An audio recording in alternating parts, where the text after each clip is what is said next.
ಯೇಸು ಯಾವಾಗ ನಮ್ಮ ಹೃದಯದಲ್ಲಿ ಇರುತ್ತಾರೋ ಆವಾಗ ನಾವು ಶ್ರೀಮಂತರಾಗಿರ್ತೇವೆ.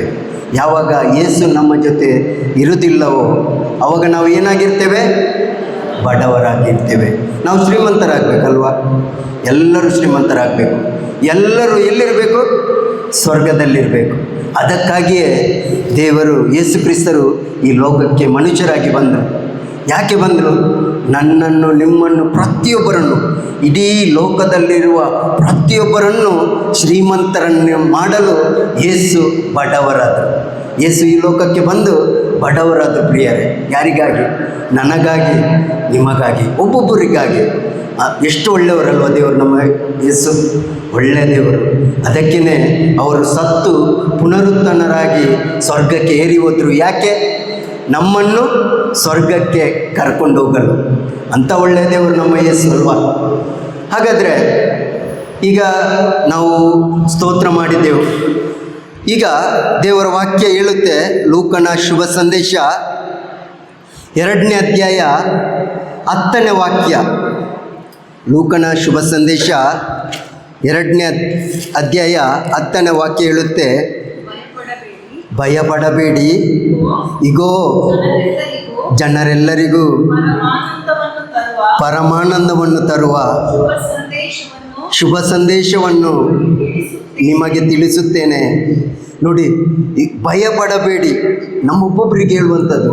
ಅವತ್ತು ಅಲ್ಲಿ ಆ ಕುರಿ ಕಾಯುವ ಅವರಿಗೆ, ಕುರುಬರಿಗೆ ಹೇಳಿದರು. ಇವತ್ತು ನಮಗೊಬ್ಬೊಬ್ಬರಿಗೆ ಹೇಳ್ತಾ ಇದ್ದಾರೆ, ಭಯಪಡಬೇಡಿ, ಇಗೋ ಜನರೆಲ್ಲರಿಗೂ ಪರಮಾನಂದವನ್ನು ತರುವ ಶುಭ ಸಂದೇಶವನ್ನು ನಿಮಗೆ ತಿಳಿಸುತ್ತೇನೆ.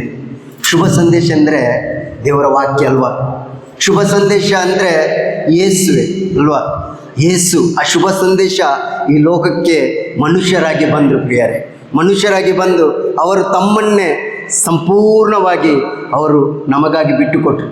ಶಿಲುಬೆಯಲ್ಲಿ, ಅಲ್ಲಿ ಶಿಲುಬೆಯ ಮರಣವನ್ನು, ಆ ಯಾತನೆಯನ್ನು, ಆ ಕಷ್ಟವನ್ನು ನನಗಾಗಿ, ನಿನಗಾಗಿ ಸಹಿಸಿಕೊಂಡರು. ನೋಡಿ, ನಾವು ಸಂತ ಭಕ್ತರನ್ನು ನೋಡ್ತೇವೆ ಅಲ್ವಾ? ಸಂತ ಭಕ್ತರನ್ನೆಲ್ಲ ನೋಡುವಾಗ ನಾವು ಫ್ರಾನ್ಸಿಸ್ ಅಸ್ಸಿಸಿ, ಗೊತ್ತಾ ನಿಮಗೆ? ಫ್ರಾನ್ಸಿಸ್ ಅಸ್ಸಿಸಿಯನ್ನು, ಅವರ ಜೀವನ ನಾವು ನೋಡಿದರೆ ಅವರು ಈ ಪರಮಾನಂದವನ್ನು ಅವರು ಅನುಭವಿಸಿದರು. ಈ ಪರಮಾನಂದ ಅವರು ಅನುಭವಿಸಿದ ಮೇಲೆ ಅವರು ಏನು ಮಾಡಿದರು? ಅವರು ಎಲ್ಲವನ್ನು ಬಿಟ್ಟರು. ಅಲ್ಲಿ ಅವರ ಅಪ್ಪ ಕೇಳುವಾಗ ಅವರ ಬಟ್ಟೆಯನ್ನು ಕೂಡ ಅವರಿಗೆ ತೆಗೆದುಕೊಟ್ಟರು. ಅವರು ಏನು ಬೆತ್ತಲೆಯಾಗಿ, ಅಂದರೆ ಅವರು ಏನು ಬೇಡ, ನಾನು ಬೆತ್ತಲೆಯಾಗಿ ಹೊರಟು ಹೋದ್ರು ಅಂತ ಹೇಳ್ತಾರೆ. ನೋಡಿ, ಆ ಒಂದು ಆನಂದ ಅವರು ಪಡೆದುಕೊಂಡ್ರು. ಈ ಆನಂದ ಪಡೆದುಕೊಂಡ್ರೆ ಮಾತ್ರ ಸಂತ ಫ್ರಾನ್ಸಿಸರ ಅಸ್ಸಿಸಿ ಅವರಾಗಿ ನಮಗೆ ಕೂಡ ಆಗ್ಬೋದು. ಸಂತ ಅಂತೋನಿ ಮತ್ತೆಷ್ಟೋ ವನ ಚಿನ್ನಪ್ಪ, ಎಷ್ಟೋ ಸಂತ ಭಕ್ತರಿದ್ದಾರೆ. ಮದರ್ ತೆರೇಸಾ ಅವರನ್ನು ನೋಡಿ, ಅವರು ಕೂಡ ಆ ಒಂದು ಅನುಭವವನ್ನು ಪಡೆದು ಆದಮೇಲೆ ಅವರು ಸೇವೆ ಮಾಡಿದರು. ಅದೇ ರೀತಿ ನಾವು ಕೂಡ ಯೇಸುವನ್ನು ಪಡೆದುಕೊಂಡು ನಮ್ಮ ಈ ಸೇವೆ ಏನೆಲ್ಲ ಮಾಡಬೇಕು ಈ ಲೋಕದಲ್ಲಿ ಅದನ್ನೆಲ್ಲ ಮಾಡಬೇಕು. ಈ ಪರಮಾನಂದ ಇರುವಾಗ ಮಾತ್ರ ಮಾಡಲಿಕ್ಕೆ ಆಗೋದು. ಇಲ್ಲ ಅಂತ ಹೇಳಿದರೆ ನಮಗೆ ಏನು ಮಾಡಲಿಕ್ಕೆ ಆಗೋದಿಲ್ಲ. ನಾವು ಹೇಗಿರ್ತೇವೆ ಅಂತ ಹೇಳಿದರೆ, ನಾವು ಲೋಕದಲ್ಲಿ ಸತ್ತವರಾಗಿರ್ತೇವೆ. ಅಂದರೆ ಮರಣವನ್ನು ಅನುಭವಿಸ್ತಾ ಇರ್ತೇವೆ. ಮರಣವನ್ನು ಅನುಭವಿಸುವಾಗ ಏನಾಗುತ್ತೆ ನೋಡಿ, ನಾವು ಪಾಪದ ಸಂಬಳ ಏನು? ಮರಣ. ನಾವು ಅಂದರೆ ದೇವರ ವಾಕ್ಯ ಹೇಳುವ ಪ್ರಕಾರ ನಾವು ನೋಡೋಣ. ಗಲಾತ್ಯರಿಗೆ ಬರೆದ ಪತ್ರಿಕೆ 5ನೇ ಅಧ್ಯಾಯದಲ್ಲಿ ಅಲ್ಲಿ ನೋಡಿದರೆ ದೇವರ ವಾಕ್ಯ ಹೇಳುತ್ತೆ, ಯಾವುದು ಪಾಪ?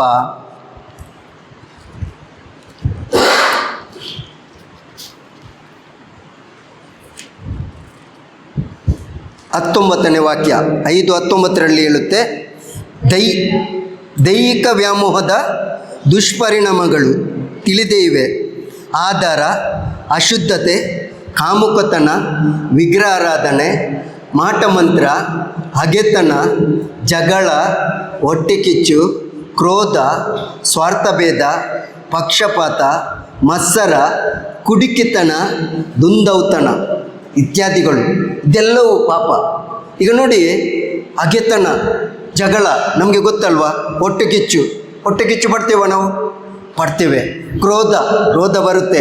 ಸ್ವಾರ್ಥ ಭೇದ, ಪಕ್ಷಪಾತ, ಮತ್ಸರ ಇದೆಲ್ಲ ನಮ್ಮಲ್ಲಿವೆ. ಯಾಕಂತ ಹೇಳಿದರೆ ನಾವು ಅದಾಮನಿಂದ ಹಿಡಿದು ನಾವೆಲ್ಲರೂ ಪಾಪಿಗಳೇ. ನಮಗೆ ಗೊತ್ತು, ರೋಮನ್ನರಿಗೆ ಬರೆದ ಥ್ಯಾಂಕ್ ಯು ಜೀಸಸ್ 3ನೇ ಅಧ್ಯಾಯ 23ನೇ ವಾಕ್ಯ ಹೇಳುತ್ತೆ ನೋಡಿ. ರೋಮನ್ನರಿಗೆ ಬರೆದ 3ನೇ ಅಧ್ಯಾಯ 23ನೇ ವಾಕ್ಯ ಹೇಳುತ್ತೆ, ಮಾನವರೆಲ್ಲರೂ ಪಾಪಿಗಳೇ, ಎಲ್ಲರೂ ದೇವದತ್ತ ಮಹಿಮೆಯನ್ನು ಕಳೆದುಕೊಂಡವರೇ. ಆದರೆ ದೇವರು ಯೇಸು ಕ್ರಿಸ್ತರ ಮುಖಾಂತರ ಅವರಿಗೆ ಪಾಪ ವಿಮೋಚನೆಯನ್ನು ದಯಪಾಲಿಸಿ ತಮ್ಮ ಉಚಿತಾರ್ಥ ಅನುಗ್ರಹದಿಂದ ಅವರನ್ನು ತಮ್ಮ ಸಸಂಬಂಧದಲ್ಲಿ ಇರಿಸಿಕೊಳ್ಳುತ್ತಾರೆ. ಇಲ್ಲಿ ನೋಡಿ, ನಾವೆಲ್ಲರೂ ಪಾಪಿಗಳೇ. ಯಾವ ರೀತಿ ದೇವರು ನಮಗೆ ಅವರ ಸಸಂಬಂಧದಲ್ಲಿ ಇರಿಸಿಕೊಳ್ಳುತ್ತಾರೆ ಅಂತ ಹೇಳಿದರು? ಯೇಸು ಕ್ರಿಸ್ತರ ಮುಖಾಂತರ. ನಮ್ಮಲ್ಲಿ ಏನಿತ್ತು? ಪಾಪ. ನಾವು ನೋಡಿದೆವು ಪಾಪ ಯಾವುದು ಅಂತ ಹೇಳಿದರೆ, ಗಲಾತ್ಯರಿಗೆ ಬರೆದ ಇದರಲ್ಲಿ 5ನೇ ಅಧ್ಯಾಯ 20ನೇ ವಾಕ್ಯದಲ್ಲಿದೆ. ಎಲ್ಲವನ್ನು ಅಂದರೆ, ನನ್ನಲ್ಲಿ ಕೋಪ ಇದ್ದರೆ ನಾನು ಎಲ್ಲಿದ್ದೇನೆ? ಪಾಪದಲ್ಲಿದ್ದೇನೆ. ನನ್ನಲ್ಲಿ ಮತ್ಸರಿದ್ದರೆ ನಾನು ಎಲ್ಲಿದ್ದೇನೆ? ಪಾಪದಲ್ಲಿದ್ದೇನೆ. ನನ್ನಲ್ಲಿ ಒಟ್ಟಿಗಿಚ್ಚಿದ್ರೆ ನಾನು ಎಲ್ಲಿದ್ದೇನೆ? ಪಾಪದಲ್ಲಿದ್ದೇನೆ. ನನ್ನಲ್ಲಿ ಕುಡುಕುತನ ಇದ್ದರೆ ನಾನು ಎಲ್ಲಿದ್ದೇನೆ? ಪಾಪದಲ್ಲಿದ್ದೇನೆ. ಎಲ್ಲವೂ ಅಂದರೆ ಈ ಪಾಪಕ್ಕೆ ಶಿಕ್ಷೆಯನ್ನು ಮರಣದಂಡನೆ. ಈ ಪಾಪ ಮಾಡಿದವರು ಏನು ಮಾಡಬೇಕಿತ್ತು? ಶಿಕ್ಷೆ ಕೊಡಬೇಕಲ್ವಾ? ಪಾಪಕ್ಕೆ ಏನು ಇಲ್ಲಿ ದೇವರ ವಾಕ್ಯ ಹೇಳುತ್ತೆ? ಪಾಪಕ್ಕೆ ಮರಣದಂಡನೆ, ಪಾಪದ ಫಲ ಮರಣ. ಅದಕ್ಕೆ ಮರಣ ಆಗಲೇಬೇಕಿತ್ತು. ಆದರೆ ಯೇಸು ಕ್ರಿಸ್ತರು ನೋಡಿ, ನಮ್ಮನ್ನು ನಿಮ್ಮನ್ನು ಎಷ್ಟು ಪ್ರೀತಿಸಿದ್ರೆಂದರೆ, ಈ ಪಾಪ ಈ ಮಗಳಲ್ಲಿದೆ, ಈ ಪಾಪ ಈ ಸಹೋದರನಲ್ಲಿದೆ, ಈ ಪಾಪ ಎಲ್ಲರಲ್ಲಿದೆ. ಈ ಪಾಪಕ್ಕೆ ಒಂದು ಪರಿಹಾರ ಕೊಡಬೇಕು. ಈ ಪಾಪಕ್ಕೆ ಪರಿಹಾರ ಕೊಡಬೇಕಂತ ಹೇಳಿ ದೇವರ ವಾಕ್ಯ ಮನುಷ್ಯರಾದರು. ನಮಗೆ ಗೊತ್ತು, ಯೋಹಾನನ ಶುಭ ಸಂದೇಶ 1ನೇ ಅಧ್ಯಾಯದಲ್ಲಿದೆ. ಅವರು ಮನುಷ್ಯರಾಗಿ ಬಂದರು, ದೇವರು ಮನುಷ್ಯರಾದರು, ವಾಕ್ಯ ಮನುಷ್ಯರಾದರು. ಯಾಕೆ ಮನುಷ್ಯರಾದರು?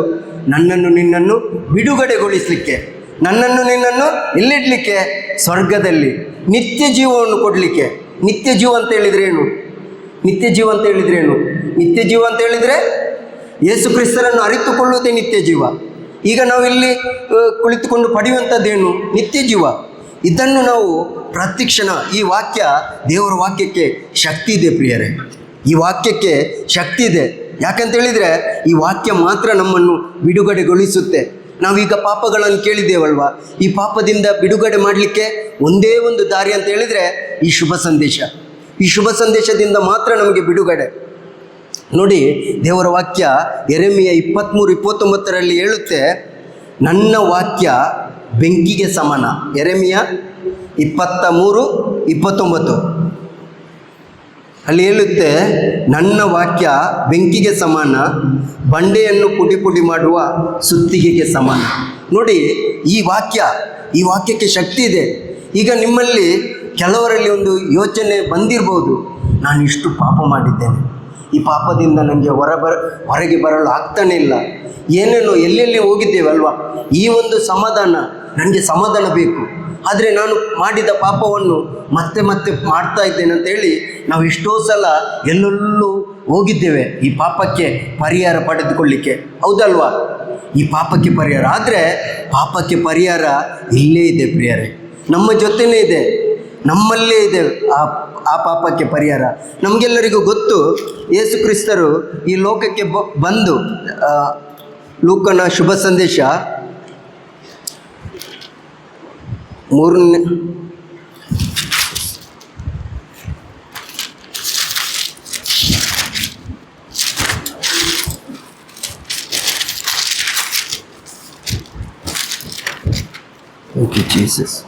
ಮತ್ತಾಯನ ಶುಭ ಸಂದೇಶ 3ನೇ ಅಧ್ಯಾಯ 4ನೇ ಅಧ್ಯಾಯ 17ನೇ ವಾಕ್ಯ. ಅಲ್ಲಿ ಯೇಸು ಕ್ರಿಸ್ತರು ಮೊದಲು ಹೇಗೆ ಬೋಧಿಸತೊಡಗಿದರು ಅವರು ನೋಡಿ.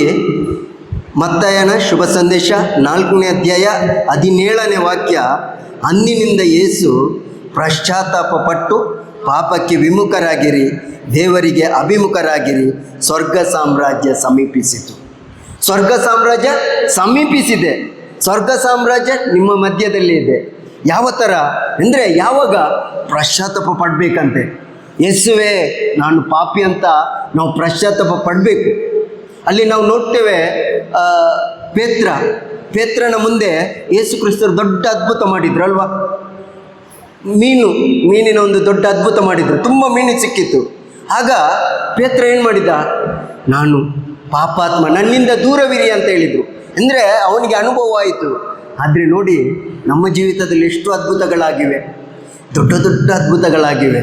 ಆದರೂ ಕೂಡ ನಾವು ಒಮ್ಮೆ ಆದರೂ ಯೇಸುವೆ ನಾವು ಹೃದಯದಿಂದ ಒಪ್ಪಿಕೊಂಡಿದ್ದೇವ, ನಮಗೆ ಏನು ಈ ಪಾಪಕ್ಕೆ ನಾನು ಕ್ಷಮೆ ಕೇಳಬೇಕು ಅಂದರೆ ನಾವು ಭಯದಿಂದ ಮಾಡಿದ್ದೇವೆ. ಪಾಪ ಕ್ಷಮೆಯನ್ನು ಪಶ್ಚಾತ್ತಾಪವನ್ನು ನಾವು ಹೇಗೆ ಮಾಡಿದ್ದೇವೆ ಅಂತ ಹೇಳಿದರೆ ಭಯದಿಂದ ಮಾಡಿದ್ದೇವೆ. ಆದರೆ ಆ ಪ್ರೀತಿಯಲ್ಲಿ ಯೇಸುವೆ ನೀವು ನನಗಾಗಿ ಆ ಶಿಲುಬೆಯನ್ನು ನನಗಾಗಿ ಒತ್ತಿದ್ದೀರಾ, ನನಗಾಗಿ ಶಿಲುಬೆಯಲ್ಲಿ ಆ ಮರಣವನ್ನು ನನಗಾಗಿ ನನ್ನ ಮರಣವನ್ನು ನೀವು ಸ್ವೀಕರಿಸಿದ್ದೀರಾ. ಯೇಸುವೆ ನಾನು ಪಾಪಾತ್ಮ, ನಾನು ಪಾಪಿ, ಯೇಸುವೆ ನನ್ನನ್ನು ಕ್ಷಮಿಸಿರಿ ಅಂತ ನಾವು ಯಾವತ್ತಾದರೂ ಕೇಳಿದ್ದೇವ? ಇಲ್ಲ ಪ್ರಿಯರೇ. ಯಾವಾಗ ನಾವು ಇಲ್ಲಿ ಯೇಸು ಕ್ರಿಸ್ತರು ಮೊದಲು ಬೋಧಿಸಿದ ಈ ಸಂದೇಶ ಇದು, ಪಶ್ಚಾತ್ತಾಪ ಪಟ್ಟು ಪಾಪಕ್ಕೆ ವಿಮುಖರಾಗಿರಿ, ದೇವರಿಗೆ ಅಭಿಮುಖರಾಗಿರಿ, ಸ್ವರ್ಗ ಸಾಮ್ರಾಜ್ಯ ಸಮೀಪಿಸಿತು. ಈ ಸಂತೋಷ ನಾನು ಹೇಳಿದ್ದೆ ಅಲ್ವಾ, ಲೂಕನ ಶುಭ ಸಂದೇಶ 2:10 ಆ ಒಂದು ಗ್ರೇಟ್ ಜಾಯ್ ನಮಗೆ ಅನುಭವ ಪಡೀಲಿಕ್ಕೆ ಆಗುತ್ತೆ. ಈಗ ನಮಗೆ ಅನುಭವ ಆಗ್ತಾ ಇಲ್ಲ. ಯಾಕೆಂತ ಹೇಳಿದರೆ ನಾವು ಏನು ಮಾಡ್ತೇವೆ ಅಂತ ಹೇಳಿದರೆ ಆ ಪಾಪದಲ್ಲೇ ಇದ್ದೇವೆ ಪ್ರಿಯರೇ, ಪಾಪದಲ್ಲಿ ಇದ್ದೇವೆ. ಆ ಕೋಪ, ಆ ಮತ್ಸರ, ಆ ಕುಡುಕುತನ, ಆ ವ್ಯಭಿಚಾರ ಹೊರಗೆ ಬರಲಿಕ್ಕೆ ಆಗ್ತಾ ಇಲ್ಲ. ಹೊರಗೆ ಬರಲು ಇರುವುದು ಒಂದೇ ಒಂದು ದಾರಿ. ಅದಕ್ಕೇ ಯೇಸು ಹೇಳ್ತಾ ಇದ್ದರು, ಪಶ್ಚಾತ್ತಾಪ ಪಟ್ಟು ಪಾಪಕ್ಕೆ ವಿಮುಖರಾಗಿರಿ, ದೇವರಿಗೆ ಅಭಿಮುಖರಾಗಿರಿ. ನೋಡಿ, ನಾವು ಯಾವಾಗ ನಮ್ಮನ್ನೇ ನಾವು ಸಮರ್ಪಿಸಿಕೊಡುವಾಗ ಅವರೊಂದು ದೊಡ್ಡ ಅದ್ಭುತ ನಮ್ಮ ಹೃದಯದಲ್ಲಿ ಮಾಡ್ತಾರೆ. ಯಾವ ಅದ್ಭುತ ಅಂತ ಹೇಳಿದರೆ ಅವರು ನಮಗೆ ಪವಿತ್ರ ಆತ್ಮರನ್ನು ಕೊಡ್ತಾರೆ, ಅವರ ಆತ್ಮರನ್ನೇ ನಮಗೆ ಕೊಡ್ತಾರೆ.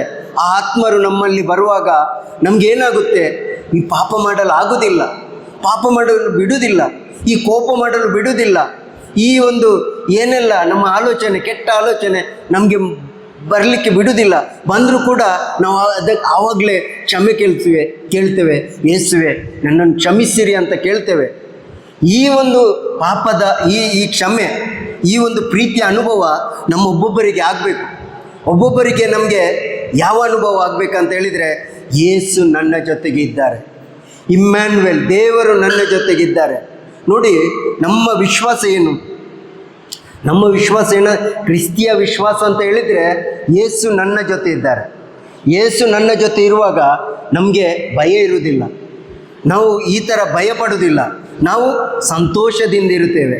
ನಮಗೆ ಮರಣದ ಭಯ ಆಗುತ್ತೆ ಅಲ್ವಾ, ನಾವು ಏನಾದರೂ ಸತ್ತರೆ ನಮ್ಮ ಮಕ್ಕಳಿಗೇನು, ಏನಾದರೂ ಆದರೆ ನಮ್ಮ ತಂದೆ ತಾಯಿಗೇನು, ಈ ರೀತಿಯ ಒಂದು ಭಯ ನಮ್ಮಲ್ಲಿರುತ್ತೆ. ಯಾವಾಗ ಯೇಸುವಿನ ಪ್ರೀತಿಯ ಆ ಶಿಲುಬೆ ಮರಣದ ಅನುಭವ ನಮಗೆ ಆಗುತ್ತೋ ಆವಾಗ ನಾವು ಈ ಮರಣಕ್ಕೆ ಭಯಪಡುವುದಿಲ್ಲ. ಏನೇ ಆದರೂ ಈ ಲೋಕಲಲ್ಲಿ ನಂದು ಇಲ್ಲಿ ಮುಗಿದರೆ ನಾನು ಎಲ್ಲಿ ಹೋಗೋದು? ಸ್ವರ್ಗಕ್ಕೆ ಹೋಗುವುದು. ಅಪ್ಪನ ಆಸ್ಥಾನದಲ್ಲಿ, ಆ ಸಿಂಹಾಸನದಲ್ಲಿ ಕುಳಿತುಕೊಳ್ಳುವ ಹಕ್ಕನ್ನು ಯೇಸು ಕ್ರಿಸ್ತರು ನನಗೆ ನಿನಗೆ ಕೊಟ್ಟಿದ್ದಾರೆ ಪ್ರಿಯರೇ. ಈ ಅದ್ಭುತ ನಮ್ಮಲ್ಲಿ ಒಬ್ಬೊಬ್ಬರಲ್ಲಿ ಆಗಬೇಕು, ಈ ಅದ್ಭುತ ಆಗಬೇಕು. ನೋಡಿ, ಪವಿತ್ರಾತ್ಮ ಬಂದ ಮೇಲೆ ಏನಾಗುತ್ತೆ? ಗಲಾತ್ಯರಿಗೆ ಬರೆದ ಅದೇ ಅಧ್ಯಾಯವನ್ನು ನಾವು ತೆಗೆದು ನೋಡೋಣ. ಗಲಾತ್ಯರಿಗೆ ಬರೆದ ಅದೇ ಅಧ್ಯಾಯದಲ್ಲಿ, 5ನೇ ಅಧ್ಯಾಯದಲ್ಲಿ, ಅಲ್ಲಿ 22ನೇ ವಾಕ್ಯ, ಗಲಾತ್ಯರಿಗೆ ಬರೆದ ಪತ್ರಿಕೆ 5ನೇ ಅಧ್ಯಾಯ 22ನೇ ವಾಕ್ಯದಲ್ಲಿ ಹೇಳುತ್ತೆ, ಪವಿತ್ರಾತ್ಮ ದತ್ತವಾದ ಸತ್ಫಲಗಳು ಯಾವುದೆಂದರೆ, ಮೊದಲು ನೋಡಿ ಪ್ರೀತಿ ಬರುತ್ತೆ. ಪ್ರೀತಿ ಬಂದರೆ ನೋಡಿ, ಪ್ರೀತಿ ಬಂದರೆ ಏನಾಗುತ್ತೆ? ಯೇಸುವಿನ ಆ ಶಿಲುಬೆ ಪ್ರೀತಿ. ಯೇಸು ಏನು ಹೇಳಿದರು? ಅವರನ್ನು ಕ್ಷಮಿಸಿರಿ ಅಂತ ಹೇಳಿದ್ರು ಅಲ್ವಾ. ಈ ನಮ್ಮನ್ನು ಯಾರೆಲ್ಲ ನಮಗೆ ನೋವು ಮಾಡ್ತಾರೋ ಅವರಿಗೆ ಕ್ಷಮಿಸಲಿಕ್ಕೆ ನನಗೆ ಆಗುತ್ತೆ. ಯಾವಾಗ ಆಗುತ್ತೆ ಅಂತ ಹೇಳಿದರೆ, ಈ ಪ್ರೀತಿ ನಮ್ಮಲ್ಲಿ ಬರಬೇಕು. ಇಲ್ಲ ಅಂತ ಹೇಳಿದರೆ ನಾವು ಏನು ಹೇಳ್ತೇವೆ? ಅವನಿಗೆ ಜೀವ ಹೋದರೂ ನಾನು ಕ್ಷಮಿಸುವುದಿಲ್ಲ ಅಲ್ವಾ. ನಾವು ಎಲ್ಲರೂ ಹೇಳುತ್ತೇವೆ, ನನ್ನ ಜೀವ ಹೋದರೂ ಕೂಡ ಅವನಿಗೆ ಕ್ಷಮಿಸುವುದಿಲ್ಲ. ನೋಡಿ, ಈ ಪ್ರೀತಿ ಬರುವಾಗ ಯೇಸು ಪ್ರೀತಿಸಿದ ಆ ಪ್ರೀತಿ ನಮಗೆ ಕೂಡ ಕೊಡಲಿಕ್ಕೆ ಆಗುತ್ತೆ ಪ್ರಿಯರೇ, ಕ್ಷಮಿಸಲಿಕ್ಕೆ ಆಗುತ್ತೆ. ಈಗ ನಮ್ಮಲ್ಲಿ ಕ್ಷಮೆ ಕೊಡಲಿಕ್ಕೆ ಶಕ್ತಿ ಇಲ್ಲ ಅಂತ ಹೇಳಿದರೆ ನಮ್ಮಲ್ಲಿ ಪವಿತ್ರ ಆತ್ಮ ಇಲ್ಲ ಪ್ರಿಯರೇ. ಇಲ್ಲಿ ನೋಡಿ ಆಮೇಲೆ ಆ ಫಲಗಳು ನೋಡಿ, ಆನಂದ, ಶಾಂತಿ, ಸಮಾಧಾನ, ಸಹನೆ, ದಯೆ, ಸದ್ಗುಣ, ಪ್ರಾಮಾಣಿಕತೆ. ಈ ಪ್ರಾಮಾಣಿಕತೆ ನೋಡಿ, ಆವಾಗ ನಮಗೆ ಪ್ರಾಮಾಣಿಕತೆಯಿಂದ ಏನಾದರೂ ಕೆಲಸ ಮಾಡಲಿಕ್ಕೆ ಆಗುತ್ತೆ.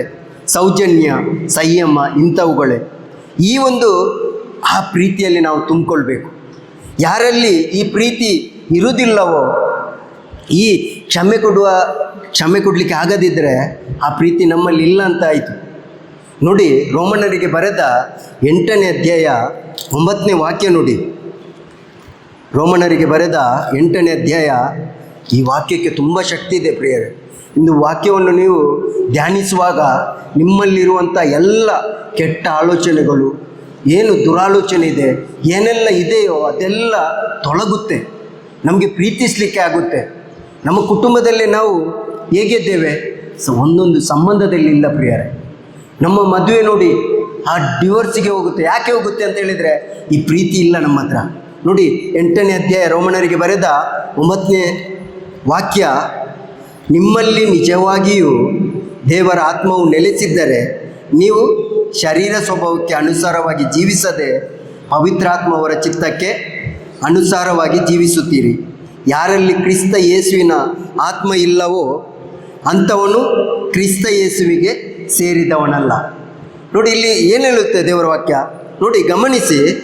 ಇಲ್ಲಿ ಹೇಳುತ್ತೆ, ಯಾರಲ್ಲಿ ಕ್ರಿಸ್ತ ಯೇಸುವಿನ ಆತ್ಮ ಇಲ್ಲವೋ ಅಂಥವನು ಕ್ರಿಸ್ತ ಯೇಸುವಿಗೆ ಸೇರಿದವನಲ್ಲ.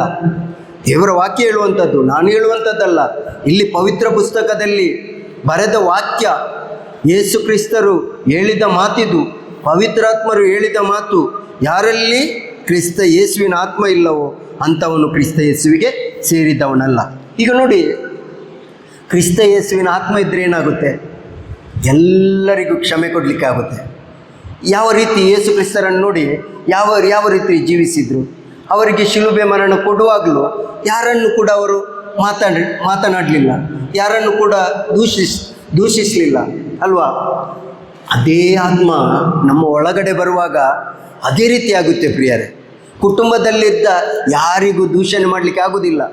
ಇಲ್ಲ ಅಂತ ಹೇಳಿದರೆ ನಾವು ಹೇಗಿರ್ತೇವೆ ಅಂತ ಹೇಳಿದರೆ ನೋಡಿ, ನಾವು ಹೇಗೆ ಇರ್ತೇವೆ ಅಂತ ಹೇಳಿದರೆ, ಅವನು ಸರಿ ಇಲ್ಲ, ಆ ಮನೆಯವರು ಸರಿ ಇಲ್ಲ, ಅಕ್ಕಪಕ್ಕದವರು ಸರಿ ಇಲ್ಲ, ನಮ್ಮ ಟೀಚರ್ ಸರಿ ಇಲ್ಲ, ನಮ್ಮ ಮಾಸ್ಟ್ರು ಸರಿ ಇಲ್ಲ, ನಮ್ಮ ಫಾದರ್ ಸರಿ ಇಲ್ಲ, ನಮ್ಮ ಯಾರು ಎಲ್ಲರೂ ಸರಿ ಇಲ್ಲ ಅಂತ ಹೇಳ್ತೇವೆ.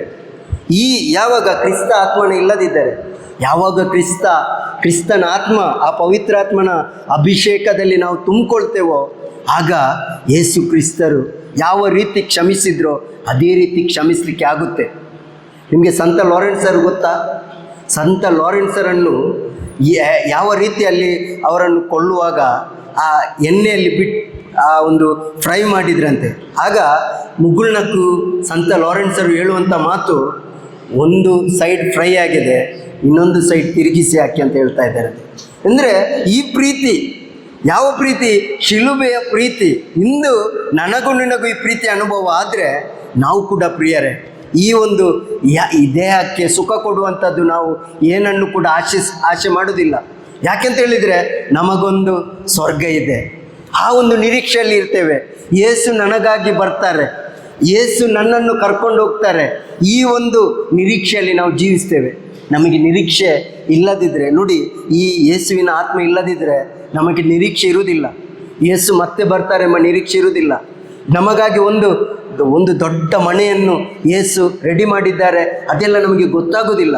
ನಾವು ಯಾವ ರೀತಿ ಜೀವಿಸ್ತೇವೆ ಅಂತ ಹೇಳಿದರೆ, ಗಲಾತ್ಯರಿಗೆ ಬರೆದ 5ನೇ ಅಧ್ಯಾಯದಲ್ಲಿ 19ನೇ ವಾಕ್ಯ ಹೇಳಿದ ಪ್ರಕಾರ ಅದೇ ರೀತಿ ನಾವು ಜೀವಿಸ್ತೇವೆ.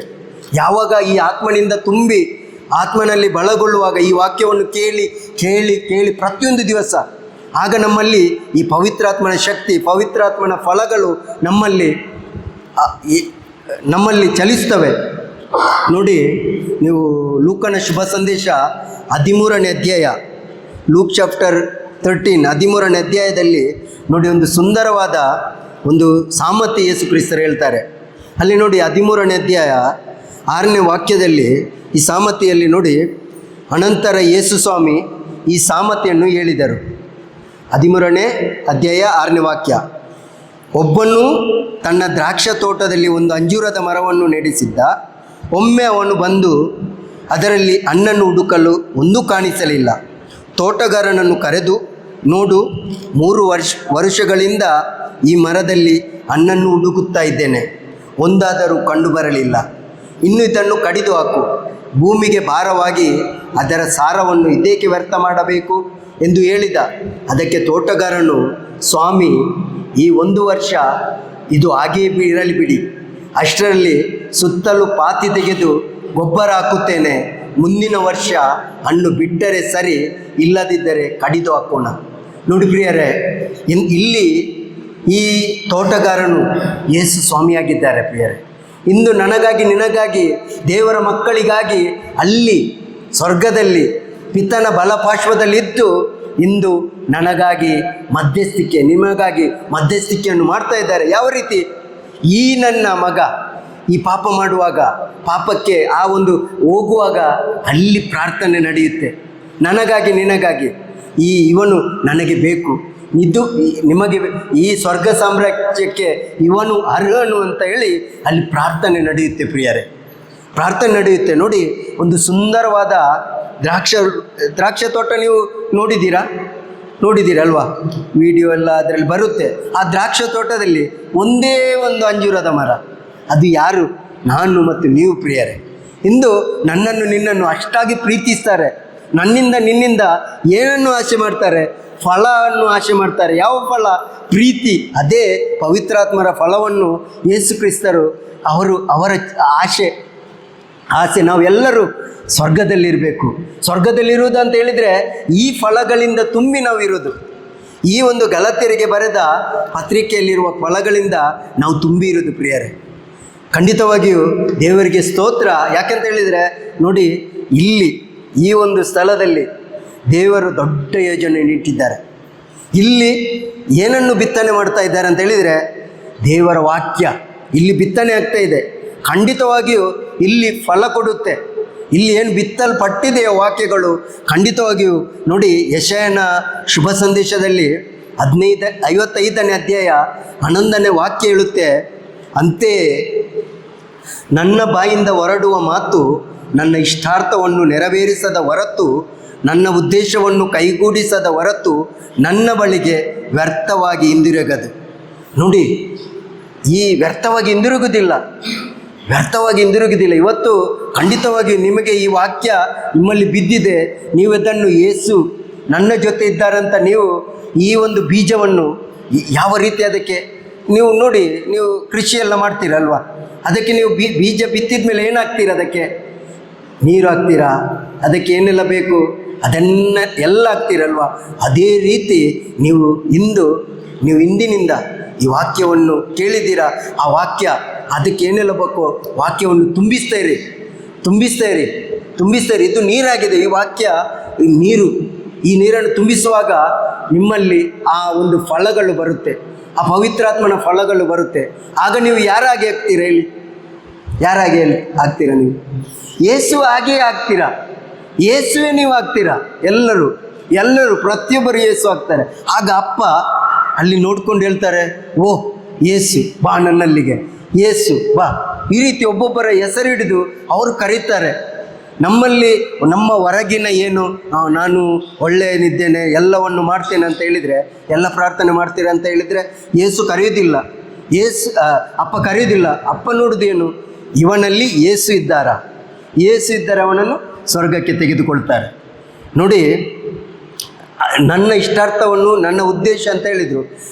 ನಾವು ನೋಡುವ ಯೋಹನನ ಶುಭ ಸಂದೇಶ 3ನೇ ಅಧ್ಯಾಯ 16ನೇ ವಾಕ್ಯದಲ್ಲಿ ನೋಡಿ, ವಾಕ್ಯ ಹೇಳುತ್ತೆ, ದೇವರ ಲೋಕವನ್ನು ಎಷ್ಟಾಗಿ ಪ್ರೀತಿಸಿದರೆಂದರೆ ತಮ್ಮ ಏಕೈಕ ಪುತ್ರನನ್ನೇ ದಾರಿ ಎರೆದರು. ಆತನಲ್ಲಿ ವಿಶ್ವಾಸವಿಟ್ಟ ಯಾರೂ ನಾಶವಾಗದೆ ಎಲ್ಲರೂ ನಿತ್ಯ ಜೀವವನ್ನು ಪಡೆಯಬೇಕೆಂಬುದೇ ದೇವರ ಉದ್ದೇಶ. ದೇವರ ಉದ್ದೇಶ ಏನು?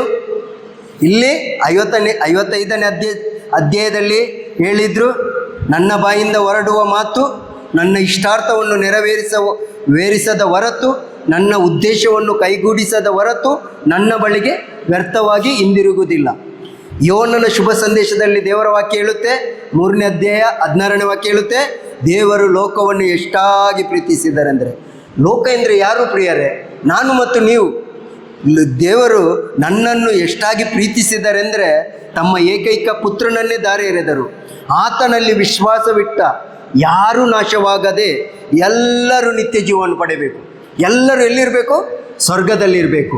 ನಿತ್ಯ ಜೀವ ಅಂತ ಹೇಳಿದರೆ ನಾವು ಪ್ರತಿಯೊಂದು ಕ್ಷಣ ಕ್ಷಣವು ಯೇಸುವನ್ನು ಅನುಭವಿಸುವುದು. ನಾವು 17ನೇ ಅಧ್ಯಾಯ ಯೋಹನ್ನನ ಶುಭ ಸಂದೇಶ 3ನೇ ವಾಕ್ಯ ನೋಡೋಣ. ಯೋಹನ್ನನ ಶುಭ ಸಂದೇಶ 17ನೇ ಅಧ್ಯಾಯ 3ನೇ ವಾಕ್ಯ ಹೇಳುತ್ತೆ ನೋಡಿ, ಏಕೈಕ ನಿಜ ದೇವರಾದ ನಿಮ್ಮನ್ನು ನೀವು ಕಳುಹಿಸಿಕೊಟ್ಟ ಯೇಸು ಕ್ರಿಸ್ತರನ್ನು ಅರಿತುಕೊಳ್ಳುವುದೇ ನಿತ್ಯ ಜೀವ. ಏನು ಹೇಳುತ್ತೆ? ಏಕೈಕ ನಿಜ ದೇವರಾದ ನಿಮ್ಮನ್ನು ನೀವು ಕಳುಹಿಸಿಕೊಟ್ಟ ಯೇಸು ಕ್ರಿಸ್ತರನ್ನು ಅರಿತುಕೊಳ್ಳುವುದೇ ನಿತ್ಯ ಜೀವ. ನೋಡಿ, ನಾವು ಯೇಸು ಕ್ರಿಸ್ತರನ್ನು ಎಷ್ಟಾಗಿ ನಾವು ಅನುಭವಿಸ್ತೇವೋ ಅವರಂತೆ ನಾವು ಮಾರ್ಪಡುತ್ತೇವೆ ಪ್ರಿಯರೇ. ಅವರಂತೆ ಆ ಮಹಿಮೆಯಿಂದ ನಾವು ತುಂಬಿಕೊಳ್ತೇವೆ. ನೋಡಿ, ಆ ಪೇತ್ರ ಮತ್ತು ಯೋಹನ್ನ ಅವರು ಶಿಷ್ಯರು ಅವರ ಜೊತೆ ಹೋಗುವಾಗ ಪ್ರಾರ್ಥಿಸುವಾಗ ಏನಾಯಿತು? ಅಲ್ಲಿ ಯೇಸುವಿನ ರೂಪಾಂತರ ಆಯಿತು ಅಲ್ವಾ? ಅವರು ನೋಡಿದರು. ಅದೇ ರೀತಿ ನಮ್ಮನ್ನು ಕೂಡ ರೂಪಾಂತರ ಮಾಡ್ತಾರೆ. ಈ ವಾಕ್ಯವನ್ನು ಕೇಳುವಾಗ ನಮ್ಮಲ್ಲಿ ರೂಪಾಂತರದ ಅನುಭವ ಆಗುತ್ತೆ. ನಾವು ಮುಂಚೆ ಮಾಡುವ ಪಾಪಗಳನ್ನು ಮತ್ತೆ ಮತ್ತೆ ನಮಗೆ ಮಾಡಲಿಕ್ಕೆ ಆಗೋದಿಲ್ಲ. ಯಾಕಂತ ಹೇಳಿದರೆ ಈ ವಾಕ್ಯ ಬಿಡುವುದಿಲ್ಲ. ಈ ವಾಕ್ಯಕ್ಕೆ ಶಕ್ತಿ ಇದೆ. ಈ ವಾಕ್ಯ ಬಿಡುವುದಿಲ್ಲ ನಮ್ಮನ್ನು. ನಾವು ಪಾಪ ಮಾಡುವಾಗ ಪಾಪದ ದಾರಿಗೆ ಹೋಗಲೇ ಬಿಡುವುದಿಲ್ಲ. ಯಾವಾಗ ಈ ವಾಕ್ಯ ನನ್ನಲ್ಲಿ ಕೆಲಸ ಮಾಡಲಿಕ್ಕೆ ಶುರುವಾಗುತ್ತೋ ಅಂದಿನಿಂದ ನಾವು ಯೇಸು ಕ್ರಿಸ್ತರ ಹಾಗೆ ನಾವು ಆಗ್ತೇವೆ ಪ್ರಿಯರೇ. ನೋಡಿ, 1 ತಿಮೋಥಿ 2:4 ಹೇಳುವ ಪ್ರಕಾರ ಎಲ್ಲ ಮಾನವರು ಸತ್ಯವನ್ನು ಅರಿತು ಜೀವೋದ್ಧಾರ ಪಡೆಯಬೇಕೆಂಬುದೇ ದೇವರ ಇಚ್ಛೆ. ದೇವರ ಇಚ್ಛೆ ಏನು? 1 ತಿಮೋಥಿ 2:4 ಹೇಳಿದ ಪ್ರಕಾರ ಎಲ್ಲ ಮಾನವರು ಸತ್ಯವನ್ನು ಅರಿತು ಜೀವೋದ್ಧಾರ ಪಡೆಯಬೇಕೆಂಬುದೇ ದೈವ ಇಚ್ಛೆ ಅಲ್ವಾ? ದೇವರ ಇಚ್ಛೆಯನ್ನು ಎಲ್ಲರೂ ಈ ಸತ್ಯವನ್ನು ಅರಿತುಕೊಳ್ಬೇಕು. ಹಾಗಾದರೆ ಈ ಸತ್ಯ ಯಾರು? ಸತ್ಯ ಯಾರಂತ ಹೇಳಿದರೆ ಯೋಹನ್ನನ ಶುಭ ಸಂದೇಶ 14ನೇ ಅಧ್ಯಾಯ 6ನೇ ವಾಕ್ಯ ಹೇಳುತ್ತೆ, ಅದಕ್ಕೆ ಯೇಸು, ಮಾರ್ಗವು ಸತ್ಯವು ಜೀವವು ನಾನೇ, ನನ್ನ ಮುಖಾಂತರ ಬಾರದ ಹೊರತು ಯಾರು ಪಿತನ ಬಳಿಗೆ ಬರಲಾರರು. ಹಾಗಾದರೆ ಯೇಸು ಕ್ರಿಸ್ತರು ಹೇಳಿದಾಗೆ ಏನು? ನಾನೇ ಮಾರ್ಗ, ನಾನೇ ಸತ್ಯ, ನಾನೇ ಜೀವ, ನನ್ನ ಮುಖಾಂತರ ಬಾರದ ಹೊರತು ಯಾರು ಪಿತನ ಬಳಿಗೆ ಬರಲಾರರು. ಹಾಗಾದರೆ ಯಾರು? ಯೇಸು ವಾಕ್ಯ ಆಗಿದ್ದಾರೆ, ಹೌದಾ? ಅದಕ್ಕೇ ಈ ಶುಭ ಸಂದೇಶ ಎಲ್ಲರಿಗೂ ತಲುಪಬೇಕು. ಪ್ರತಿಯೊಬ್ಬರಿಗೆ ಈ ಶುಭ ಸಂದೇಶ ಬೇಕು.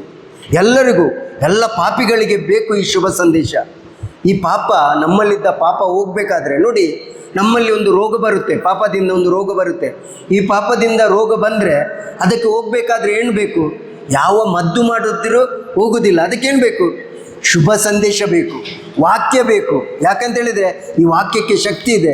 ಪಾಪವನ್ನು ತೊಳೆಯುವಂಥ ಶಕ್ತಿ ಇದೆ. ಪಾಪವನ್ನು ಅವರು ಯಾವ ರೀತಿ ತೊಳೆದಿದ್ದಾರೆ? ಅವರ ರಕ್ತವನ್ನೇ ಕೊಟ್ಟು ನಮ್ಮನ್ನು ಒಬ್ಬೊಬ್ಬರನ್ನು ತೊಳೆದಿದ್ದಾರೆ. ಈ ಅನುಭವ ನಮಗೆ ಒಬ್ಬೊಬ್ಬರಿಗೆ ಆಗಬೇಕು. ಖಂಡಿತವಾಗಿಯೂ ಈ ಒಂದು ದೊಡ್ಡ ಅದ್ಭುತ ನಮಗೆ ಆಗುತ್ತೆ ಪ್ರಿಯರೇ. ಅದಕ್ಕೇ ಯೇಸು ಏನು ಹೇಳ್ತಾರೆ? ಯೋಹನ್ನನ ಶುಭ ಸಂದೇಶ 10ನೇ ಅಧ್ಯಾಯ 10ನೇ ವಾಕ್ಯದಲ್ಲಿ ಹೇಳ್ತಾರೆ ಏನು? ಕಳ್ಳನು ಬರುವುದು ಕಳ್ಳತನಕ್ಕಾಗಿ, ಕೊಲ್ಲುವುದಕ್ಕಾಗಿ ಮತ್ತು ನಾಶ ಮಾಡುವುದಕ್ಕಾಗಿ ಮಾತ್ರ. ನಾನು ಬಂದದ್ದಾದರೂ ಜೀವ ನೀಡಲು, ಯಥೇಚ್ಛವಾಗಿ ಜೀವ ನೀಡಲು. ಇವತ್ತು ನಮಗೆ ಪ್ರತಿಯೊಬ್ಬರಿಗೆ ಜೀವ ಬೇಕು. ನಾವು ದೇಹದಲ್ಲಿ ಜೀವದಲ್ಲಿದ್ದೇವೆ, ಆದರೆ ಆತ್ಮದಲ್ಲಿ ಸತ್ತಿದ್ದೇವೆ. ಆತ್ಮದಲ್ಲಿ ಸತ್ತ ಪರಿಣಾಮ ನಾನು ಹಾಗೆ ಹೇಳಿದೆ. ಗಲಾತ್ಯರಿಗೆ ಬರೆದ 5ನೇ ಅಧ್ಯಾಯ 19ನೇ ವಾಕ್ಯ. ಅಂದರೆ ನಮ್ಮಲ್ಲಿ ಬರುವುದೆಲ್ಲ ಆಲೋಚನೆ ಎಲ್ಲ ಕೆಟ್ಟ. ಯಾವಾಗ ಈ ಒಂದು ಜೀವದಲ್ಲಿ ನಾವು ತುಂಬಿಕೊಳ್ತೇವೋ ಈ ವಾಕ್ಯವನ್ನು ಸೇವಿಸಿ, ಹೇಗೆ ಸೇವಿಸುವುದು ಈ ವಾಕ್ಯ? ವಿಶ್ವಾಸದಿಂದ. 6ನೇ ಅಧ್ಯಾಯದಲ್ಲಿ ಯೋಹನ್ನನ ಶುಭ ಸಂದೇಶದಲ್ಲಿ ಹೇಳಿದ್ದಾರೆ ಅಲ್ವಾ? ನನ್ನ ಮಾಂಸವೇ ಓದೋಣ ಶುಭ ಸಂದೇಶ 6ನೇ ಅಧ್ಯಾಯ, ಯೋಹನ್ನನ ಶುಭ ಸಂದೇಶ 6ನೇ ಅಧ್ಯಾಯ 55ನೇ ವಾಕ್ಯ ಹೇಳುತ್ತೆ ನೋಡಿ, ನನ್ನ ಮಾಂಸವೇ ನಿಜವಾದ ಆಹಾರ, ನನ್ನ ರಕ್ತವೇ ನಿಜವಾದ ಪಾನ. ನನ್ನ ಮಾಂಸವನ್ನು ತಿಂದು ನನ್ನ ರಕ್ತವನ್ನು ಕುಡಿಯುವವನು ನನ್ನಲ್ಲಿ ನೆಲೆಸಿರುತ್ತಾನೆ, ನಾನು ಅವನಲ್ಲಿ ನೆಲೆಸಿರುತ್ತೇನೆ. ನೋಡಿ, ಯೇಸು ಕ್ರಿಸ್ತರನ್ನು ಯಾವ ರೀತಿ ನಾವು ಭುಜಿಸಬೇಕು, ಯಾವ ರೀತಿ ಸ್ವೀಕರಿಸಬೇಕು? ವಿಶ್ವಾಸದಿಂದ ನಾವು ಸ್ವೀಕರಿಸಬೇಕು. ವಿಶ್ವಾಸದಿಂದ ನಾವು ಆ ವಾಕ್ಯಗಳನ್ನು ಸ್ವೀಕರಿಸುವಾಗ, ಯೇಸು ನನ್ನ ರಕ್ಷಕ, ಯೇಸು ನನಗಾಗಿ ಬಂದಿದ್ದಾರೆ, ಯೇಸು ನನಗಾಗಿ ಆ ಶಿಲುಬೆಯಲ್ಲಿ ನನಗಾಗಿ ಸತ್ತಿದ್ದಾರೆ, ಯೇಸು ನನಗಾಗಿ ಪುನರುತ್ಥಾನರಾಗಿದ್ದಾರೆ, ಯೇಸು ನನಗಾಗಿ ಸ್ವರ್ಗಕ್ಕೆ ಏರಿ ಹೋಗಿದ್ದಾರೆ ಅಂತ ಯಾವಾಗ ನಾವು ಆ ವಿಶ್ವಾಸದಲ್ಲಿ ಇರುತ್ತೇವೋ, ಮತ್ತೆ ಯೇಸು ನನಗಾಗಿ ಬರ್ತಾರೆಂಬ ವಿಶ್ವಾಸ ನನ್ನಲ್ಲಿ ಬರುತ್ತೆ ಪ್ರಿಯರೇ. ಈ ವಿಶ್ವಾಸ ನಮ್ಮಲ್ಲಿ ಒಬ್ಬೊಬ್ಬರಲ್ಲಿ ಬರಬೇಕು. ನೋಡಿ, ಆಮೇಲೆ ಅದೇ ಅಧ್ಯಾಯದಲ್ಲಿ ನೋಡಿ, ಯೋಹನ್ನನ ಶುಭ ಸಂದೇಶ 6:63 ದೇವರ ವಾಕ್ಯ ಹೇಳುತ್ತೆ, ಸಜೀವವನ್ನು ಕೊಡುವಂಥದ್ದು ದೇವರ ಆತ್ಮವೇ, ನರಮಾಂಸದಿಂದ ಏನೂ ಆಗದು. ನಾನು ನಿಮ್ಮೊಡನೆ ಆಡಿದ ಮಾತುಗಳು ಜೀವದಾಯಕ ದೇವರಾತ್ಮವನ್ನು ತರುತ್ತದೆ. ನೋಡಿ ಪ್ರಿಯರೇ, ಈ ವಾಕ್ಯ ನಮಗೇನು ತರುತ್ತೆ? ಆತ್ಮವನ್ನು ತರುತ್ತೆ. ಅದಕ್ಕೇ ನಮಗೆ ಈ ಶುಭ ಸಂದೇಶ ಬೇಕು, ಯೇಸುವಿನ ವಾಕ್ಯಗಳು ಬೇಕು. ಯೇಸು ಮಾಡಿದಂಥ ನಾವು ಏನು ಮಾಡ್ತೇವೆ ಅಂತ ಹೇಳಿದರೆ, ಯೇಸು ಮಾಡಿದಂಥ ಅದ್ಭುತದಲ್ಲೇ ನಾವು ವಿಶ್ವಾಸವಿಟ್ಟು ಕುಳಿತುಕೊಳ್ತೇವೆ. ಅದಲ್ಲ ವಿಶ್ವಾಸ. ವಿಶ್ವಾಸ ಈ ಒಂದು ವಾಕ್ಯ, ಎಲ್ಲ ವಾಕ್ಯ ಯೇಸು ಮಾಡಿದ ಅದ್ಭುತದಲ್ಲಿ. ಯೇಸು ಅದ್ಭುತ ಮಾಡಿದ್ದು ಯಾಕೆ ಅದ್ಭುತ ಮಾಡಿದ್ದಾರೆ ಅಂತ ಹೇಳಿದರೆ, ಅದೇ ಯೋಹನ್ನನ ಶುಭ ಸಂದೇಶ 20ನೇ ಅಧ್ಯಾಯದಲ್ಲಿ ಹೇಳ್ತಾರೆ. ಯೋಹನ್ನ ಶುಭ ಸಂದೇಶ 20ನೇ ಅಧ್ಯಾಯ 30ನೇ ವಾಕ್ಯದಲ್ಲಿ ನೋಡಿ, ಈ ಸಂತ ಯೋಹನ್ನರು ಯಾವ ರೀತಿ ಪವಿತ್ರಾತ್ಮ ಭರಿತರಾಗಿ ಹೇಳ್ತಾರೆ ನೋಡಿ. ಯೇಸು ತಮ್ಮ ಶಿಷ್ಯರ ಕಣ್ಮುಂದೆ ಮಾಡಿದ ಸೂಚಕ ಕಾರ್ಯಗಳು ಇನ್ನೆಷ್ಟೋ ಇವೆ, ಅವನ್ನು ಈ ಪುಸ್ತಕದಲ್ಲಿ ಬರೆದಿಲ್ಲ. ಇಲ್ಲಿ ಬರೆದವುಗಳ ಉದ್ದೇಶ ಇಷ್ಟೇ: ಯೇಸು ದೇವರ ಪುತ್ರ ಹಾಗೂ ಲೋಕೋದ್ಧಾರಕ ಎಂದು ನೀವು ವಿಶ್ವಾಸಿಸಬೇಕು. ವಿಶ್ವಾಸಿಸಿ ಅವರ ಹೆಸರಿನಲ್ಲಿ ಸಜೀವವನ್ನು ಪಡೆಯಬೇಕು. ನೋಡಿ, ಅದ್ಭುತಗಳು ನಿಮ್ಮ ಜೀವಿತದಲ್ಲಿ, ನನ್ನ ಜೀವಿತದಲ್ಲಿ ಎಷ್ಟೋ ಅದ್ಭುತಗಳು ಆಗಿವೆ. ಅದ್ಭುತ ಮಾಡಿದ ಉದ್ದೇಶ ಏನು? ನಿತ್ಯ ಜೀವ ಪಡೆದುಕೊಳ್ಬೇಕು ಅಲ್ವಾ? ಎಲ್ಲರಲ್ಲೂ ಇಲ್ಲಿ ಕುಳಿತುಕೊಂಡವರ ಪ್ರತಿಯೊಬ್ಬರಲ್ಲಿ ಕೂಡ ಅದ್ಭುತ ಆಗಿದೆ. ಅದ್ಭುತ ಆಗಿದೆ ಇಲ್ವಾ? ಆಗಿದೆ ಅಲ್ವಾ? ಉದ್ದೇಶ ಏನು? ಇಲ್ಲಿ ಉದ್ದೇಶ ಏನು ಹೇಳ್ತಾರೆ? ಅವರನ್ನು ವಿಶ್ವಾಸಿಸಬೇಕು. ಯೇಸು ದೇವರ ಪುತ್ರ ಅಲ್ವಾ? ಯೇಸು ದೇವರ ಪುತ್ರ. ಇಲ್ಲಿ ಯೇಸು ದೇವರ ಪುತ್ರ ಹಾಗೂ ಲೋಕೋದ್ಧಾರಕೆಂದು ನಾವು ವಿಶ್ವಾಸಿಸಿ ಅವರ ಹೆಸರಿನಲ್ಲಿ ಸಜೀವವನ್ನು ಪಡೆಯಬೇಕು. ಖಂಡಿತವಾಗಿಯೂ ಆ ಒಂದು ವಾಕ್ಯ ಇಲ್ಲಿ ಬಿತ್ತಲ್ಪಟ್ಟಿದೆ. ಈ ಒಂದು ಚರ್ಚಿನಲ್ಲಿ ಬಂದು ಈ ವಾಕ್ಯ ಬಿತ್ತಲ್ಪಟ್ಟಿದೆ. ಖಂಡಿತವಾಗಿಯೂ 100 ಮಡಿಯಷ್ಟು ಫಲವನ್ನು ದೇವರು ಖಂಡಿತವಾಗಿಯೂ ಇಲ್ಲಿ ನಮಗೆ ಸಿಗುತ್ತೆ. ಇಲ್ಲಿಂದ ಶುಭ ಸಂದೇಶ ಪ್ರಚಾರಕರು ಇಲ್ಲಿಂದ ಬರಬೇಕು. ಶುಭ ಸಂದೇಶ ಪ್ರಚುರಪಡಿಸಲು ಯಾರು ಬೇಕು? ಅಲ್ಲಿ ತೋಟದಲ್ಲಿ ಯಾರು ಬೇಕು? ಉಳುಮೆ ಮಾಡುವವರು ಬೇಕು ಅಲ್ವಾ? ನಮ್ಮನ್ನು ಒಬ್ಬೊಬ್ಬರನ್ನು ಕರೆಯುತ್ತಾ ಇದ್ದಾರೆ. ಇಂದು ನಮ್ಮನ್ನು ಒಬ್ಬೊಬ್ಬರನ್ನು ಕರೆಯುತ್ತಾ ಇದ್ದಾರೆ ಪ್ರಿಯರೇ. ಈ ವಾಕ್ಯದಲ್ಲಿ ನಾವು ವಿಶ್ವಾಸ ಬಿಡೋಣ. ಯಾಕೆ ಅಂತ ಹೇಳಿದರೆ, ವಾಕ್ಯ ನಮಗೆ ಅವರ ಆ ಪ್ರೀತಿಯಲ್ಲಿ ತುಂಬಿಸುತ್ತೆ. ಈ ಕ್ಷಣ ನಾವು ಎದ್ದು ನಿಲ್ಲೋಣ, ಪ್ರಾರ್ಥಿಸೋಣ. ಸರ್ವಶಕ್ತನಾದ ದೇವರೇ, ನೀವು ನಮ್ಮ ಜೊತೆ ಮಾತನಾಡಿದ್ದೀರಿ.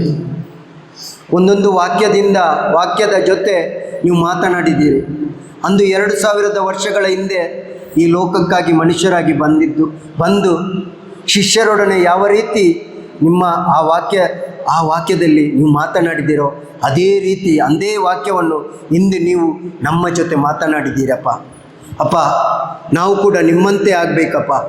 ಏಸಪ್ಪ, ನಾವು ಎಲ್ಲರೂ ಪ್ರತಿಯೊಬ್ಬರು ಇಲ್ಲಿ ಬಂದವರು ಪ್ರತಿಯೊಬ್ಬರು ನಿಮ್ಮಂತೆ ಆಗಬೇಕು. ಈ ಲೋಕಕ್ಕೆ ಹೋಗಬೇಕು, ಸಫಲರಾಗಬೇಕು. ನಿಮ್ಮ ಚಿತ್ತ ಇಲ್ಲಿರುವ ಪ್ರತಿಯೊಬ್ಬರಲ್ಲಿ ನೆರವೇರಲಪ್ಪ. ಪ್ರತಿಯೊಬ್ಬರು ನಿತ್ಯ ಜೀವವನ್ನು ಪಡೆದು ಈ ಲೋಕಕ್ಕೆ ಹೋಗಬೇಕು, 100 ಮಡಿಯಷ್ಟು ಫಲ ಕೊಡಬೇಕೆಂಬ ನಿಮ್ಮ ಚಿತ್ತ ಪ್ರತಿಯೊಬ್ಬರಲ್ಲಿ ನೆರವೇರಲಿ. ಆಮೇನ್.